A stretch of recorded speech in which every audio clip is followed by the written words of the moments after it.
प्रिय विद्यार्थियों, आज हम पढ़ाएंगे स्थानीय पवनें। स्थानीय पवनें क्या होती हैं?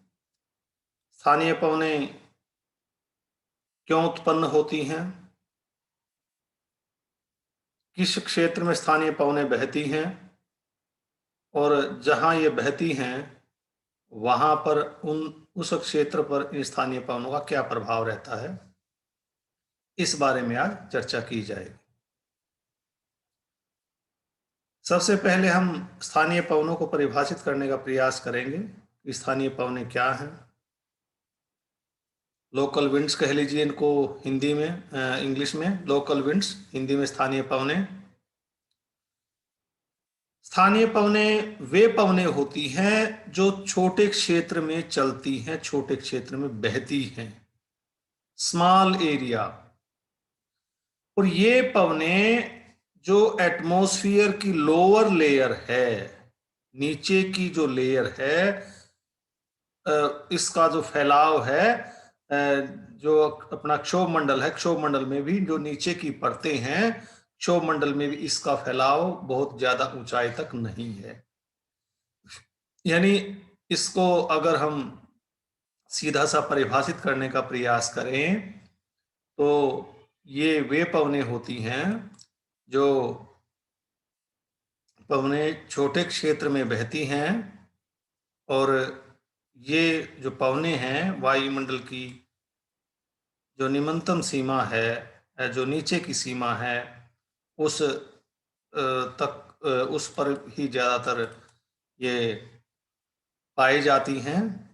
यानी स्थानीय पवनें हम कह सकते हैं कि वे पवनें हैं जो केवल छोटे क्षेत्र में फैली हुई हैं या छोटे क्षेत्र में चलती हैं और जिनकी सीमा वायुमंडल में जो क्षोभ मंडल है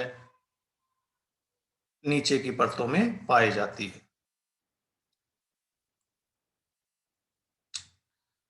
दूसरे, ये क्यों चलती हैं? क्यों चलती हैं ये इन पवनों का चलने का कारण क्षेत्र में तापमान तथा वायुदाब से संबंधित भिन्नता है। तापमान लोकली स्थानीय तौर पर भिन्न हो जाएगा तो ऑटोमेटिकली वायुदाब भिन्न हो जाएगा। जब इनमें भिन्नता आ जाएगी तो भिन्नता आने के कारण ये पवनें चलने लगेंगी।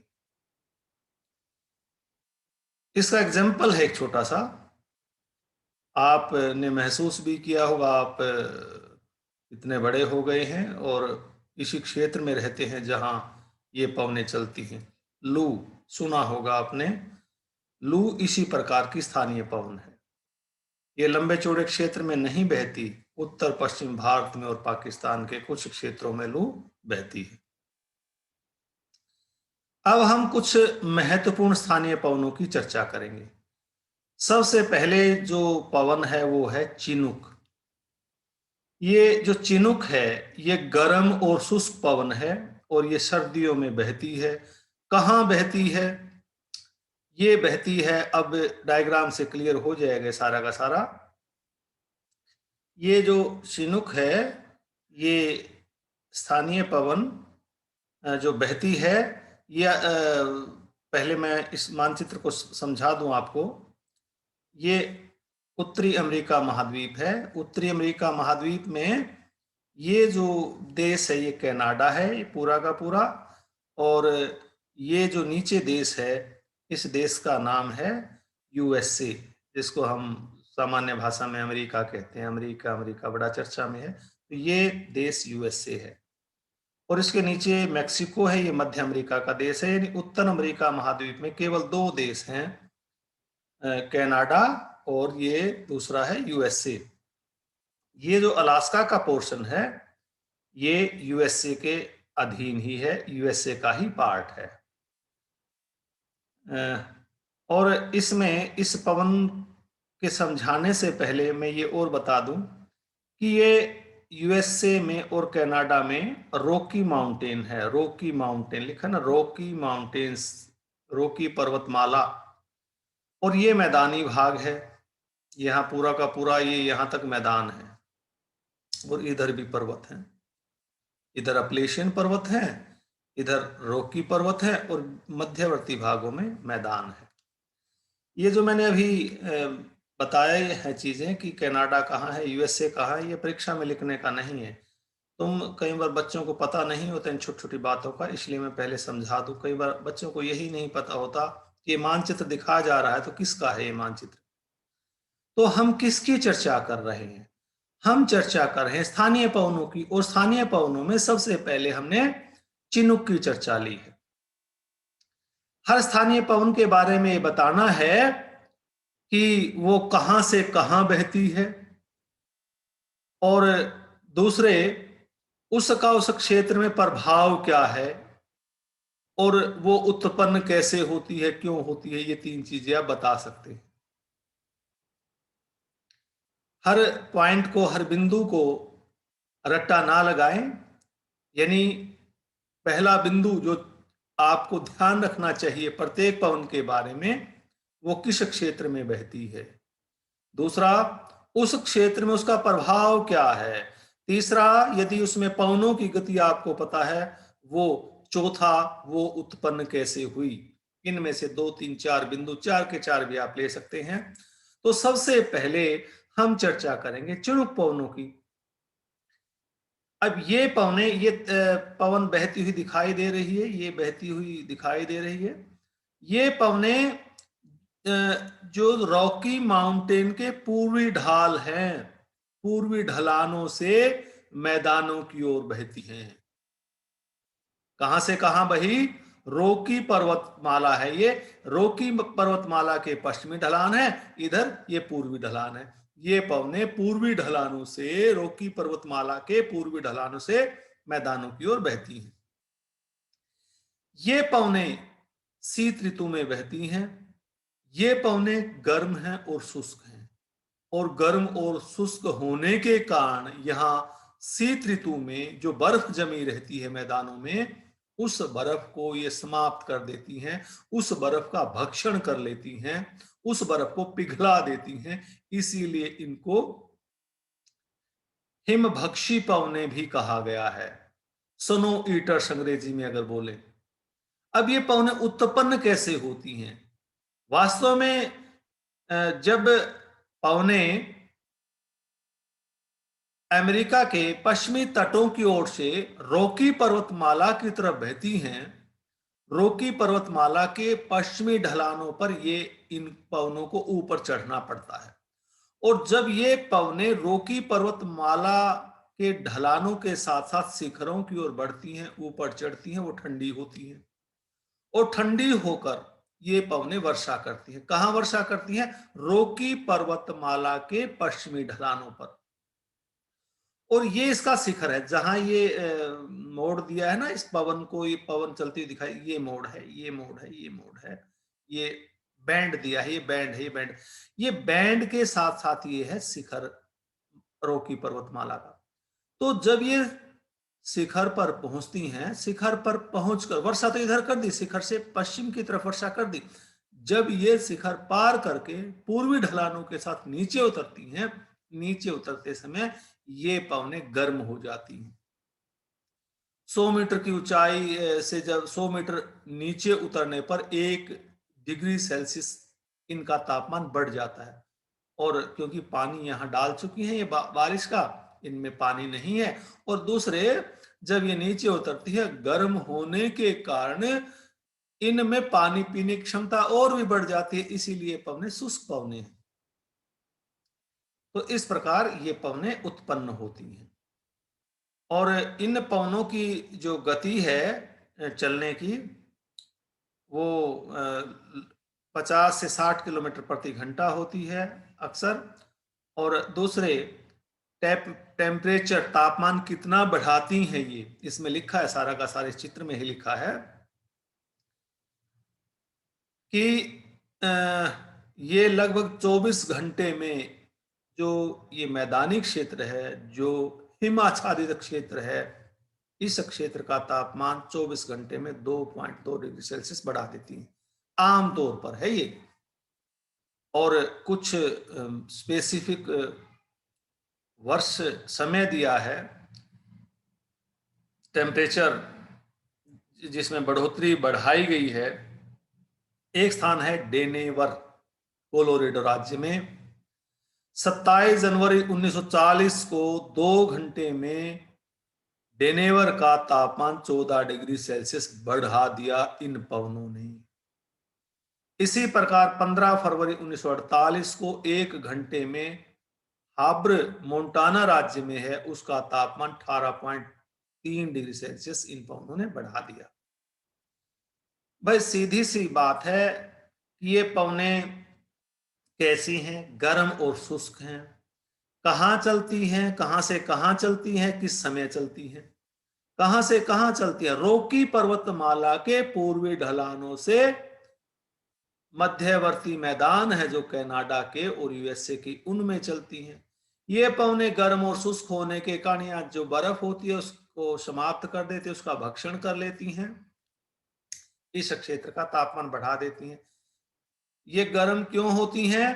क्योंकि ये जब पवने पश्चिमी तटीय मैदान, पश्चिमी तटीय क्षेत्रों से रॉकी पर्वतमाला के पश्चिमी ढलानों की तरफ चलती हैं, ऊपर उठकर ठंडी होती हैं, पश्चिमी ढलानों पर बारिश करती हैं, परंतु ज्यों ही इनको इस क्रेस्ट को, इस शिखर को, इस कटक को पार करके पूर्वी ढलानों के साथ उतरना पड़ता है, वो गर्म होती जाती है।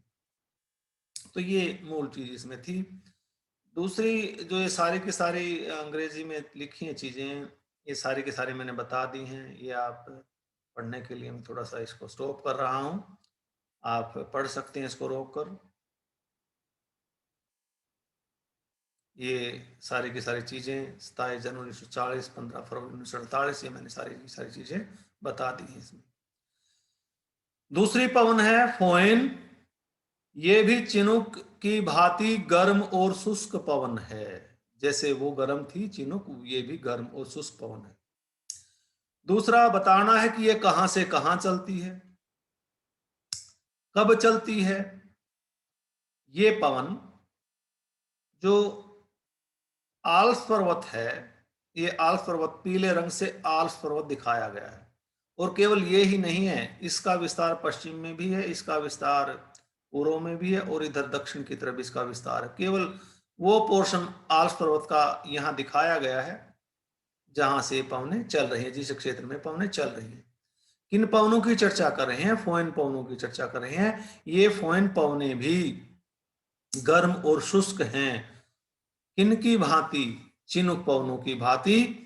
और ये पवनें आल्प्स पर्वत के उत्तरी ढलानों पर, जो स्विट्जरलैंड देश है, स्विट्जरलैंड देश में चलती हैं। ये यूरोप का मानचित्र है। यहाँ Portugal, Spain, France, Germany, Poland, Austria, Italy, और ये नीचे जो है ये क्षेत्र है, जो ये क्षेत्र है भूमध्य सागर का क्षेत्र है, और इसके नीचे अफ्रीका है। ये पवनें आल्प्स पर्वत के उत्तरी ढलानों पर स्विट्जरलैंड देश में बहती हैं। ये पवनें शुष्क और गर्म होती हैं, और ये पवनें जो बसंत ऋतु है और पतझड़ ऋतु है उसमें चलती हैं, और 40 से 50 दिन चलती हैं, लगभग 1 वर्ष में। ये पवनें भी वही काम करती हैं जो चिनुक पवनों ने किया था। उन्होंने क्या किया था?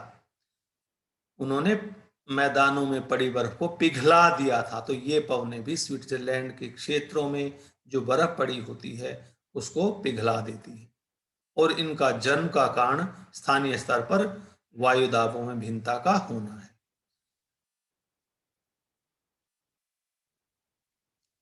और ये गर्म क्यों होती हैं? वही कारण जो चिनुक के बारे में बताया, वही कारण यहाँ है। ये आस पर्वत है। जब वायु को, पवनों को आल्प्स पर्वत पार करना पड़ता है, तो आल्प्स पर्वत के दक्षिणी ढलानों पर ये पवनें बारिश कर देती हैं। जब आल्प्स पर्वत के शिखर को पार करती हैं, इन पवनों को उत्तरी ढलानों के साथ नीचे उतरना पड़ता है। ये शुष्क हो चुकी हैं। क्यों? यहाँ पानी डाल दिया है इन्होंने बारिश का, तो ये शुष्क हैं, और जब ये नीचे उतरेंगे ये गर्म हो जाएंगे। तो इसीलिए पवने, क्योंकि शिखर को पार करके ढलानों के साथ नीचे उतर रही हैं, इसीलिए पवने गर्म है। आगे है मिस्टल पवने। मिस्टल पवनें गर्म नहीं है, ये पवनें हैं ठंडी। ठंडी और तीव्र गति से चलने वाली पवनें हैं ये मिस्टल, और इनकी जो औसतन गति है 60 किलोमीटर प्रति घंटा होती है। ये पवनें सर्दियों में और वसंत ऋतु में बहती हैं। सर्दियां शुरू हुई तब से शुरू हो जाती है और वसंत ऋतु आने तक ये बहती हैं। ये वही यूरोप का मानचित्र है, यहाँ यूरोप का पश्चिमी भाग दिखाया गया है। ये पवनें बिस्के की खाड़ी, ये दिखाई, ये है बिस्के की खाड़ी, ये बिस्के की खाड़ी है, ये सारी की सारी बिस्के की खाड़ी है। ये पवनें बिस्के की खाड़ी की ओर से फ्रांस के दक्षिणी भागों में तथा भूमध्य सागर के जो इटली के साथ लगता क्षेत्र है उसकी ओर बहती है। ये देखिए, ये 50 डिग्री नॉर्थ लैटिट्यूड है। अंदाजा लगा सकते हैं आप, ठंड यहाँ काफी ज्यादा होती है 50 डिग्री नॉर्थ लैटिट्यूड पर। ये 60 डिग्री नॉर्थ लैटिट्यूड है, बहुत ठंड होती है। ये पवनें ठंडी होती हैं और ये पवनें थोड़ा बहुत इनके अंदर जो मॉइस्चर होता है, फ्रांस के तटवर्ती क्षेत्रों में बारिश करके वो मॉइस्चर वहां समाप्त हो जाता है। और जब ये पवनें दक्षिणी फ्रांस के मध्यवर्ती पठार, ये पठार है दक्षिणी फ्रांस का मध्यवर्ती पठार, ये पवनें दक्षिणी फ्रांस के मध्यवर्ती पठार के पास तक पहुंचती हैं, उस समय तक ये शुष्क हो चुकी होती हैं और इनकी गति भी बढ़ चुकी होती है और ये ठंडी भी हो चुकी होती है। और जब ये इस मध्यवर्ती पठार को पार करके, ये यहाँ रोन वैली है, नीले कलर से जो दिखाया है रोन नदी की घाटी है, जब ये पवनें रोन नदी की घाटी के पास उतरती हैं तो इनकी गति और अधिक तेज हो जाती है तथा और अधिक ये ठंडी हो जाती हैं। इनकी गति कई बार 180 किलोमीटर प्रति घंटा तक हो जाती है। और इन पवनों की उत्पत्ति का कारण बिस्के की खाड़ी में उच्च वायुदाब का होना तथा भूमध्य सागर में इटली के तट के पास निम्न वायुदाब का होना है। विद्यार्थियों, ये पवने तीव्र गति से चलने वाली पवने हैं, शुष्क पवने हैं। इसके कारण ये पवने यहाँ इस क्षेत्र में बर्फ भी पिघला देती हैं और तीव्र गति से चलने के कारण दक्षिणी फ्रांस में जो वायु प्रदूषक है, वायु में जो धूलिकण है या जो डिफरेंट गैसेस हैं जो इंडस्ट्रीज से निकली है, उन गैसेस को यहाँ से उड़ा ले जाती हैं और यहाँ इस क्षेत्र को पोल्यूशन फ्री कर देती है। ये इनका प्रभाव है। हाँ, फसलों के लिए जरूर हानिकारक है क्योंकि ये तीव्र गति से चलती हैं और ये पवनें ठंडी होती हैं, इस क्षेत्र में फसलों को ये जरूर हानि पहुंचाती हैं। यानी कहीं पर फायदा है पवनों का, कहीं पर नुकसान है। ये इसमें वही चीजें लिखी हैं, these winds become violent and extremely cold when they descend from south central plateau of to Rhone Valley. These winds are accompanied by clear sky during the day and night. These winds are also remove the pollutants. These winds are dry, so these draw moisture from the vegetation, keep the area frost free. ये सारी चीजें मैंने बता दी हैं और ये उत्पन्न क्यों होती हैं वो भी मैंने बता दिया है। आगे है बोरा पवने। ये जो बोरा पवने हैं इसी मानचित्र में आ जाएंगी।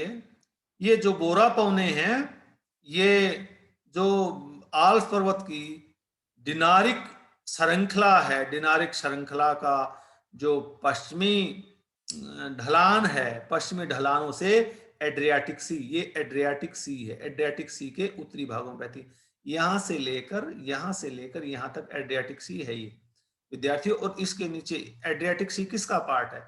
ये नीचे भूमध्य सागर है, सारा का सारा भूमध्य सागर का पार्ट है एड्रियाटिक सी, ये एड्रियाटिक सी है। अब देखो, मैंने पहले बताया था ना आपको जो आल्प्स पर्वत है कहाँ, देखो मैंने कहा था कि आल्प्स पर्वत एक श्रृंखला ये है, ये पूर्व पश्चिम की तरफ भी फैला है, और मैंने कहा था ये पूर्व की तरफ भी फैला है और दक्षिण की तरफ भी फैला है। तो यहाँ इसका फैलाव है, यहाँ फैलाव है आल्प्स पर्वत का। तो आल्प्स पर्वत का जो डिनारिक रेंज है, डिनारिक श्रृंखला है, डिनारिक श्रृंखला के पश्चिमी ढलानों, पश्चिमी शिखरों की ओर से, जो पश्चिम का भाग है, पश्चिमी ढलानों पर, ये कह लीजिए पश्चिमी ढलानों की ओर से ये बहती हैं एड्रियाटिक सी के उत्तरी भागों में। इन पवनों को कैटाबैटिक पवने भी कहते हैं। क्यों कहते हैं? क्योंकि ये जो शिखर हैं या ढलान है, खूब ठंडे हो जाते हैं। ठंडे होने के कारण भारी हो जाती है वायु, और भारी होने के कारण, गुरुत्वाकर्षण के कारण, वो निम्नवर्ती भागों की ओर चलने लगते हैं। तो इन पवनों को हम कैटाबैटिक पवने भी कहते हैं। किन पवनों का जिक्र हो रहा है, किन पवनों की चर्चा होती है? बोरा पवनों की चर्चा हो रही है। ये है बोरा पवनों के बारे में यहां लिखा है। यानी ये पवने बहुत अधिक ठंडी होती हैं, और ये पवने पश्चिमी ढलानों की ओर से एड्रियाटिक सी के उत्तरी भागों में बहती हैं। कैटाबैटिक क्यों कहते हैं? क्योंकि गुरुत्वाकर्षण के कारण ये उच्च ढलानों से निम्न ढलानों की ओर चलती हैं। ठंड क्यों है यहाँ, सॉरी, उच्च वायुदाब क्यों हुआ यहाँ? क्योंकि ढलानों पर, जो ढलान के उत्तरी क्षेत्र हैं, जो उत्तरी भाग हैं या जो ऊपर के भाग हैं, वो जल्दी ठंडे हो जाते हैं, वायु भारी हो जाती है, वायु भारी होकर नीचे बैठने का प्रयास करते हैं। पहले ये बता चुके हैं हम। ये बोरा पवने थी, और बोरा पवनों के बाद हम आते हैं हर्मटन पवनों पर। यहाँ ये अफ्रीका का मानचित्र है। अफ्रीका के मानचित्र में कुछ देश आप लोगों को दिखाए हैं यहाँ, वो इसलिए दिखाए हैं ताकि आपको ध्यान रहे चीजें। ये मुख्य मुख्य देश है: अल्जीरिया, माले, नाइजर, चाड, सूडान, इथोपिया, सूडान, और ये मिस्र, लीबिया, माले, और ये पूरा का पूरा ये जो क्षेत्र है जहाँ ये लाइटर घूम रहा है, ये जो पूरा का पूरा क्षेत्र है, ये पूरा का पूरा सहारा मरुस्थल है अफ्रीका में। सहारा मरुस्थल से 3 प्रकार की पवनें चलती है, तीनों की हम बारी बारी से चर्चा करेंगे। यहाँ तीनों पवनें दिखाई गई हैं। एक हर्मटान पवन, दूसरी सिरको पवन, तीसरी खमसिन पवन। सबसे पहले हम हर्मटान पवनों की चर्चा करेंगे। अब यहां आपको मैंने स्पष्ट कर दिया कि ये सहारा डेजर्ट है, और ये उष्ण डेजर्ट है या उष्ण मरुस्थल है, तो स्वाभाविक है कि यहाँ खूब रेत ही रेत होगी, खूब गर्मी होगी, यहाँ खूब गर्मी, खूब रेत। तो पवन कैसी चलेंगी? पवन जो यहां से चलेंगी वो कैसी होंगी? गर्म और रेतीली। यानी हर्मटान पवने गर्म, शुष्क और रेतीली मरुस्थल से चलेंगे, शुष्क होंगी, गर्म, शुष्क और रेतीली। ये भी गर्म, शुष्क और रेतीली है, ये भी गर्म, शुष्क और रेतीली है। यानी जो इस डेजर्ट से चलेंगे वो गर्म भी होंगे, शुष्क भी होंगे और रेतीली भी होंगी, उनमें डस्ट भी होगा। तो हर्मटन पवने सहारा के मरुस्थल से गिनी की खाड़ी है बच्चों, ये गिनी की खाड़ी है, ये है गिनी की खाड़ी, गिनी की खाड़ी की ओर चलती हैं। ये पवने बहुत गर्म होती हैं, शुष्क होती हैं और रेत से भरी होती हैं। यहां की लोकल डायलेक्ट में इनका नाम हर्मटन दिया गया है। हर्मटन का अर्थ लोकल डायलेक्ट में है डॉक्टरी पवन। यानी ये पवने, हर्मटन पवने, जो कि सारा डेजर्ट से चल रही हैं गिनी की खाड़ी की ओर, डॉक्टर का काम करती हैं। क्यों करती हैं डॉक्टर का काम? क्योंकि गिनी की खाड़ी का आसपास के जो लोग हैं, यहां उच्च तापमान और उच्च ह्यूमिडिटी होने के कारण, अधिक तापमान और अधिक आर्द्रता, कह लीजिए नमी होने के कारण अनेक बीमारियों से त्रस्त होते हैं। जैसे कि अपने यहाँ भी जुलाई में, अगस्त में जब गर्मी भी बहुत ज्यादा होती है और आर्द्रता बहुत ज्यादा होती है, तो बीमारियां ज्यादा आती हैं, विभिन्न प्रकार के बुखार ज्यादा आते हैं, क्योंकि कीटाणु हैं, जीवाणु हैं, वो अटैक करते हैं मनुष्य पर। तो यहाँ लगभग वर्ष पर्यंत इसी प्रकार की स्थिति रहती है गिनी की खाड़ी के आसपास के देशों में। या ये कह लीजिए यहाँ रहने वाले लोगों को इस प्रकार की परिस्थितियों का सामना करना पड़ता है। परंतु जब ये हर्मटन पवनें आती हैं, क्योंकि ये हर्मटन पवनें शुष्क हैं, शुष्क होने के कारण यहाँ इस क्षेत्र की वो नमी को चूस लेती हैं, सोख लेती हैं, ग्रहण कर लेती हैं, तो यहाँ नमी कम हो जाती है। नमी कम होने के कारण यहाँ जो लोगों को बीमारियां लगी हुई हैं वो भी ठीक होने लगती हैं, क्योंकि नमी कम हो गई तो बीमारियां भी ऑटोमेटिकली जो इंसेक्ट से फैलती हैं, जो बैक्टीरिया से फैलती हैं, विभिन्न प्रकार के जीवाणुओं से, विषाणुओं से फैलती हैं, वो सारी की सारी समाप्त ऑलमोस्ट समाप्त हो चुकी हैं। इसलिए इनको हर्मटन पवने कहा गया है। ये जो हर्मटन पवने हैं ये अक्सर नवंबर से मार्च तक चलती हैं, और यहाँ बता ही दिया कि इनको डॉक्टरी पवन कहते हैं। और एक और इसकी हानि भी है, ये डस्टी पवने हैं। डस्ट होने के कारण, इन पवनों में रेत होने के कारण जो यहाँ जो वेजिटेशन है उसको ये हानि पहुंचाती है।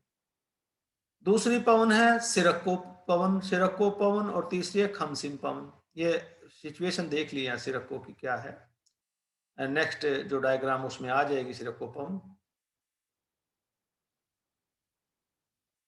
सिरक्को पवन है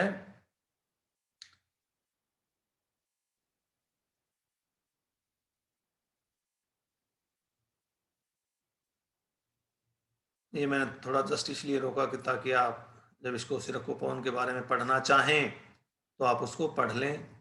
इसलिए मैं धीरे धीरे शिफ्ट कर रहा हूँ, समझा तो मैं केवल डायग्राम से दूंगा आपको।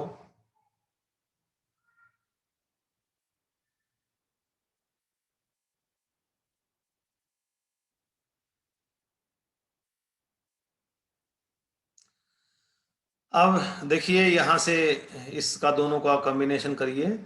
सिरक्को विंड्स, ये अफ्रीका डेजर्ट है, अफ्रीका है, ये सहारा डेजर्ट है। और दूसरे मानचित्र में ये देखिए यहाँ ये अफ्रीका थोड़ा सा पोर्शन बनाया है, नीचे छोड़ दिया है। ये भूमध्य सागर है, यहाँ भूमध्य सागर है। ये देश यहाँ इटली है जिसकी अभी चर्चा होगी, और ये छोटा सा देश माल्टा है, ये माल्टा है, और ये इटली के साथ यहाँ सिसिली है। ये भूमध्य सागर है पूरा का पूरा, यहाँ एड्रियाटिक सी है, ये भूमध्य सागर है पूरा का पूरा, ये यहाँ से लेकर यहाँ तक भूमध्य सागर। अच्छा, ये पवने सहारा के मरुस्थल से भूमध्य सागर को पार करते हुए माल्टा, भूमध्य सागर, माल्टा, सिसिली को पार करते हुए इटली पहुंचती है। कहां से चली? सहारा के मरुस्थल से भूमध्य सागर, ये माल्टा देश है, माल्टा सिसिली को पार करती हुई इटली पहुंचती है। ये पवने गर्म होती हैं, शुष्क होती हैं और रेत से भरी होती हैं। इन तीन पवनों के बारे में यही बताया था ना मैंने। खमसिन के बारे में, हरमटन इधर जो थी वो पवन हरमटन के बारे में, और सिरक्को के बारे में, तीनों पवने एक जैसी हैं क्योंकि एक क्षेत्र से चलती हैं ये। यानी ये पवने सहारा के मरुस्थल से भूमध्य सागर को पार करते हुए माल्टा तथा सिसिली से होती हुई इटली तक पहुंचती हैं। ये पवने जब भूमध्य सागर को पार करती हैं, वैसे तो ये पवने शुष्क होती हैं, परंतु भूमध्य सागर को जब ये पवने पार करती हैं वहां से काफी मात्रा में मॉइस्चर ग्रहण कर लेती हैं, जलवाष्प ग्रहण कर लेती हैं, नमी ग्रहण कर लेती हैं, और ये माल्टा, सिसिली और इटली में बारिश करती हैं। परंतु इन क्षेत्रों में जो बारिश होती है उस बारिश को खून की बारिश कहा गया है। क्यों कहा गया है खून की बारिश? क्योंकि जो मरुस्थल से लगभग रेडिश कलर का जो रेत है, रेडिश कलर का रेत उड़ा कर ले जाती है, और वो रेडिश कलर का रेत जब ये बारिश करती है तो बारिश के साथ वो रेड कलर का रेत, पूरा रेड नहीं होता, रेडिश कलर होता है, थोड़ा सा लाल लाल जैसा, सिसिली में, माल्टा में और इटली में इसको कहते हैं खून की बारिश हुई है, यानी रेत की बारिश हुई है। इन पवनों की उत्पत्ति का कारण यहाँ इटली के आसपास भूमध्य सागर में निम्न वायुदाब का बना रहना है। निम्न वायुदाब का बना होना है। निम्न वायुदाब बने होने कारण, यानी यहाँ चक्रवात बनते हैं, कह लीजिए चक्रवात बने होने कारण यहाँ से वायु सहारा के मरुस्थल से चक्रवातों की ओर खींची चली जाती है। विद्यार्थियों, ये जो पवने हैं, ये या इन पवनों द्वारा जो बारिश होती है वो इटली में, माल्टा में और सिसिली में कृषि के लिए लाभदायक नहीं है, बल्कि कृषि को कोई ना कोई थोड़ी बहुत हानि पहुंचाती है कई बार, क्योंकि बहुत ज्यादा जब रेत की मात्रा हो वो वेजिटेशन के लिए ठीक नहीं है। तो ये था इन पवनों के बारे में। इसमें लिखा है ये वार्म होती हैं, गर्म होती हैं, धूल भरे होती हैं और शुष्क होती हैं। सहारा मरुस्थल से इटली की ओर बहती हैं, गर्मी में चलती हैं अप्रैल से जुलाई तक। ये कहाँ कहाँ जाती हैं सारा का सारे मैं दिखा चुका हूं। इससे नेक्स्ट पवन है खमसिन। या 3 पवनें दिखाई थी बच्चों मैंने, ये हरमटन, सिरक्को और ये खमसिन। अब सिरक्को अभी मैंने बताया, इससे ऊपर ये कहाँ पहुंची थी, इटली पहुंची थी, ये खमसिन है। जो खमसिन पवने हैं, जो पवने सहारा मरुस्थल से इजिप्ट की ओर चलती हैं, उन्हें खमसिन कहा गया। वास्तव में सिरक्को पवनों का ही पार्ट है। वास्तव में एक प्रकार से ये सिरक्को पवन ही है, परंतु इनको जब ये इजिप्ट की ओर चलती हैं, इनको खमसिन का नाम दे दिया। खमसिन का अरबी भाषा में अर्थ है 50। इनको खमसिन इसलिए कहा गया है क्योंकि ये लगभग 50 दिन चलती हैं, इसलिए इनका नाम खमसिन पवने दे दिया। और ये पवने जैसा कि सिरक्को पवने थी, धूल से भरी होती हैं, शुष्क होती हैं और बहुत गर्म होती हैं। और जब इस प्रकार की पवने हैं ये, तो ये लाभदायक नहीं है, यहाँ का कोई ना कोई हानि ही पहुंचाती हैं। दूसरे ये पवने भी जैसा कि सिरक्को पवने अप्रैल से जून जुलाई तक चलती हैं, ये खमसिन पवने भी अप्रैल से जून जुलाई तक इसमें इजिप्ट में चलती हैं। इसके जो इससे नेक्स्ट पवन है ब्रिक फील्डर। ब्रिक फील्डर ये ऑस्ट्रेलिया का मानचित्र है बच्चों। ऑस्ट्रेलिया के राज्य दिखाए गए हैं। ये पश्चिमी राज्य है, ये उत्तरी राज्य है ऑस्ट्रेलिया का उत्तरी प्रांत, ये दक्षिणी प्रांत, ये क्वींसलैंड, ये न्यू साउथ वेल्स, यहाँ तक है ये न्यू साउथ वेल्स, यहाँ से ये ऐसे ये न्यू साउथ वेल्स, और ये सबसे छोटा राज्य विक्टोरिया राज्य। और ये बीच में ऑस्ट्रेलिया के मध्यवर्ती भाग में ऑस्ट्रेलिया का महामरुस्थल है। ये पवने ऑस्ट्रेलिया के महामरुस्थल से, कौन सी पवने, ब्रिक फील्डर, ब्रिक फील्डर पवने ऑस्ट्रेलिया के महामरुस्थल से न्यू साउथ वेल्स राज्य के जो दक्षिणी पूर्वी तटवर्ती भाग हैं और विक्टोरिया राज्य के जो दक्षिणी और दक्षिणी पूर्वी तटवर्ती भाग हैं उनकी ओर चलती है। या ये सीधा भी आप ये बता सकते हैं, ये ऑस्ट्रेलिया के महामरुस्थल से न्यू साउथ वेल्स तथा विक्टोरिया राज्य की ओर चलती है। ये पवने भी ग्रीष्म ऋतु में चलती हैं और यहाँ महामरुस्थल है, ग्रीष्म ऋतु है, तो सीधी सी बात है कि ये पवने भी शुष्क होती हैं, गर्म होती हैं, रेत से भरी होती हैं, अपने साथ रेत का बवंडर लेके आती हैं न्यू साउथ वेल्स और विक्टोरिया राज्य में, और ये तीव्र गति से चलती हैं। और जब ये रेत का बवंडर लेके आती हैं, तीव्र गति से चलती हैं, तो ये जीवन को जो गैर आरामदायक बनाती हैं, जीवन आरामदायक नहीं होता रहता जब ये पवने आती हैं। तो ये थी ब्रिक फील्डर। ब्रिक फील्डर के बाद है ब्लिजार्ड। ब्लिजार्ड पवने ये बड़ी ही शक्तिशाली पवने हैं और बहुत बहुत बहुत ठंडी हैं। और ये जो पवने हैं, इन पवनों में आइस क्रिस्टल होते हैं, बर्फ के कण होते हैं, जलवाष्प होता है जो बर्फ के कणों के रूप में होता है। इनकी जो गति है कम से कम 56 किलोमीटर प्रति घंटा होती है। अब ऐसी पवने आप अनुमान लगाओ कहाँ चलेंगी जिसमें बर्फ के कण हो, बहुत बहुत ज्यादा ठंडी हो। सीधी सी बात है, आप भी अंदाजा लगाओ और आपके मन में होगा कि ये पवने ऐसे क्षेत्र हैं जहां बहुत ठंड होती होगी, वहां चलती होंगी। तो ये पवने अलास्का का जो ठंडा क्षेत्र है, साइबेरिया का जो ठंडा क्षेत्र है, यानी कनाडा के उत्तरी भागों में, अलास्का में, साइबेरिया में और दक्षिणी ध्रुवीय क्षेत्रों में ये पवनें चलती हैं, जहां अक्सर वर्ष पर्यंत बर्फ जमा रहता है और ज्यादातर महीने सर्दी के होते हैं, गर्मी बहुत ही छोटी होती है। इन पवनों में जो बहुत ही कम दिखाई देता है और ये कई बार कई कई दिन लगातार चलती रहती हैं, और ये जो जनजातियां इन क्षेत्रों में रहती हैं, इन जनजातियों का जो एस्किमो जैसे कि अलास्का में रहते हैं, उनका जीवन दुखद बना देती हैं पवनें, और कई कई दिन निरंतर बहने के कारण उनकी जो मनुष्य है वो बाहर नहीं निकल पाते अपने बर्फ के घरों से या इग्लू से। नेक्स्ट जो पवन है सांता आना, ये आप समझ गए होंगे किसका मानचित्र है।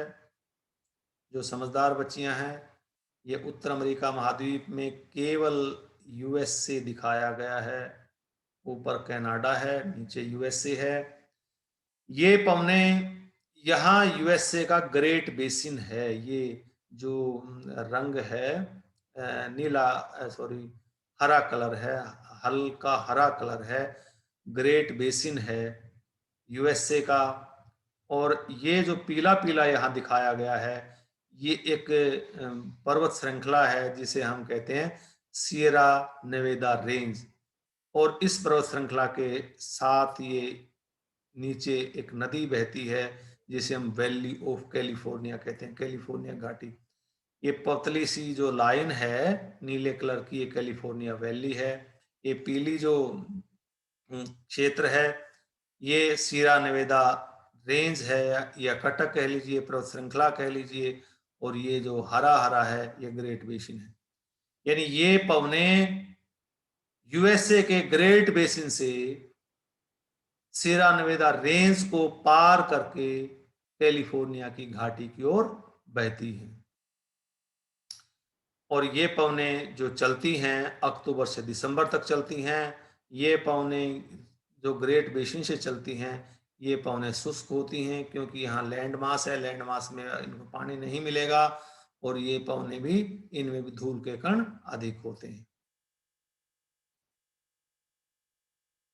और नेक्स्ट है लू। इसके बारे में आप विद्यार्थियों को जानकारी ही है। लू कहाँ से कहाँ चलती हैं, ये किन किन क्षेत्रों में बहती हैं। लू उत्तर पश्चिम भारत में बहती हैं, और ये उत्तर पश्चिम भारत से बहती हुई बिहार की तरफ बढ़ जाती हैं, और पाकिस्तान के एरिया में भी, पाकिस्तान के कुछ एरिया में भी ये बहती हैं। यानी सारा का सारा लू का क्षेत्र दिखाया गया है। लू किस समय चलती हैं, विद्यार्थियों को पता है कि ये लू भारत में अप्रैल से लेकर जून तक लगभग लू चलती हैं, भारत और पाकिस्तान में। यानी लू कहाँ चलती है, भारत तथा पाकिस्तान के, भारत के उत्तरी पश्चिमी भागों में, और कुछ पाकिस्तान के भारत के साथ लगते भागों में ये पवनें चलती हैं। कब चलती हैं, अप्रैल से लेकर जून तक चलती हैं। और इन लू का जो टेम्परेचर है बहुत ज़्यादा होता है जब ये पवनें बहती हैं। इनका टेम्परेचर, इनका तापमान 45 से 50 डिग्री सेल्सियस के आसपास होता है। या ये भी कह सकते हैं गंगा सिंध के मैदान में बहती हैं। ये संक्षेप रूप में कहें तो ये भी कह सकते हैं पाकिस्तान और भारत में जो गंगा सिंध का मैदान है उसमें ये बहती हैं। ये पवनें कहाँ से उत्पन्न होती हैं विद्यार्थियों, यहाँ भारत का महामरुस्थल है जिसे हम थार डेजर्ट भी कहते हैं। ये पवनें जो इंडियन डेजर्ट है, भारत का मरुस्थल है, वहां उत्पन्न होती है। दूसरा, यहाँ बलोचिस्तान का एरिया है, बलोचिस्तान, और ये जो क्षेत्र है यहाँ भारत के साथ लगता, ये भारत का पंजाब है, और ये पाकिस्तान का पंजाब है, ये पाकिस्तान का पंजाब है। तो पाकिस्तान के पंजाब का जो छोलिस्तान डेजर्ट एरिया है, पंजाब, विद्यार्थियों को जानकारी होगी कि इंडिया में भी पंजाब और पाकिस्तान में पंजाब है। तो पंजाब का जो दक्षिणी क्षेत्र है जो राजस्थान से लगता है, पंजाब का क्षेत्र जिसको छोलिस्तान डेजर्ट कहते हैं, छोलिस्तान डेजर्ट से इंडिया का जो महामरुस्थल है, इसको थार डेजर्ट भी कह सकते हैं। ये छोलिस्तान डेजर्ट वास्तव में थार डेजर्ट का ही पार्ट है, और इधर बलोचिस्तान से ये उत्पन्न होती है। क्यों उत्पन्न होती हैं, क्योंकि यहाँ जो क्षेत्रीय भिन्नताएं हो जाती हैं, तापमान में इस्काणी उत्पन्न होती हैं। इनका प्रभाव क्या है? अब इनका प्रभाव देखो, मानव जनजीवन पर इनका प्रभाव पड़ता है। कई बार लू लगने के कारण मनुष्य बीमार हो जाते हैं, मनुष्य का जीवन भी समाप्त हो जाता है। और जो वनस्पति विहीन प्रदेश है, वहां पर जो पशु पक्षी हैं कई बार लू के कारण काल कवलित हो जाते हैं, मर जाते हैं। इसी प्रकार जो फसलें हैं, जहाँ सिंचाई की सुविधा नहीं है, वे फसलें भी प्राय नष्ट हो जाती हैं। यानी फसलों के लिए भी हानिकारक है, वनस्पति के लिए भी हानिकारक है, बर्ड्स पशु पक्षियों के लिए, विशेषकर जहाँ पर पानी की सुविधा नहीं है, जहाँ वनस्पति का आवरण नहीं है, वहाँ पर उनका काल बन जाती है लू। हाँ, लू का कोई फायदा भी है। क्या फायदे हैं लू के? जो हमारे कीटों से बीमारियां उत्पन्न होती हैं, इंसेक्ट बोर्न डिजीज होती हैं, जैसे कि मलेरिया है, डेंगू है, उनमें कमी देखने को मिलती है अप्रैल मई जून के महीने में, क्योंकि ये जीवाणुओं को, विषाणुओं को समाप्त कर देती हैं, जिसके कारण बीमारियां कम होती हैं। लास्ट है नॉर्वेस्टर। नॉर्वेस्टर पौने वेस्ट बंगाल और वेस्ट बंगाल के साथ लगते जो राज्य हैं, एडजॉइनिंग स्टेट, वेस्ट बंगाल के साथ जो राज्य लगते हैं, आप आइडेंटिफाई करें कौन कौन किस राज्य है, मैं नहीं बताऊंगा यहाँ। और जो बांग्लादेश है, उनमें ये चलती हैं। ये पौने पश्चिम की ओर से बहती हैं, वेस्ट बंगाल में या ये बांग्लादेश में, इसलिए इनको नॉर्वेस्टर भी कहा गया है। और ये जो पवने हैं वैसाख ऋतु में बहती हैं, इसलिए इनका नाम काल वैसाखी भी कहा गया। काल वैसाखी क्यों कहा गया है? ये पवने कई बार काल बन जाती हैं। किसका? फसलों का। क्योंकि ये पवने बड़ी तीव्र गति से चलती हैं। जो पकते हुए मैंगो हैं, उनके समय कई बार बारिश हो जाती है, और जो कई बार आम है, कच्चे आम को बहुत तेज, जब ये आंधी चले, बहुत तेज ये पवने चले, बारिश भी लेके आते हैं अपने साथ, ये बहुत तेज चले तो आम की खेती में भी हानि हो सकती है। अगर ये पवने मंद गति से चलकर हल्की बारिश करें तो इन्हें मैंगो शावर का नाम भी दिया गया है। ये पवने ओला भी लाती हैं, और ओला फसलों के लिए हानिकारक है, इसीलिए इन पवनों को बोला गया काल। किसका काल? फसल का काल। काल का मतलब समय नहीं है, मृत्यु यहाँ है। तो ये पवने हैं नॉर्वेस्टर। तो ये था आपका सारा का सारा स्थानीय पवनों के बारे में। और विद्यार्थी इसको डायग्राम की सहायता लेकर इनको समझने का प्रयास करें। जितने आप मानचित्र अच्छे ढंग से समझेंगे, जितना देखेंगे, उतना ही आप लोगों को अच्छा समझ में आएगा, और आप विद्यार्थियों को जो रट्टा है वो भी कम से कम लगाना पड़ेगा। And thank you.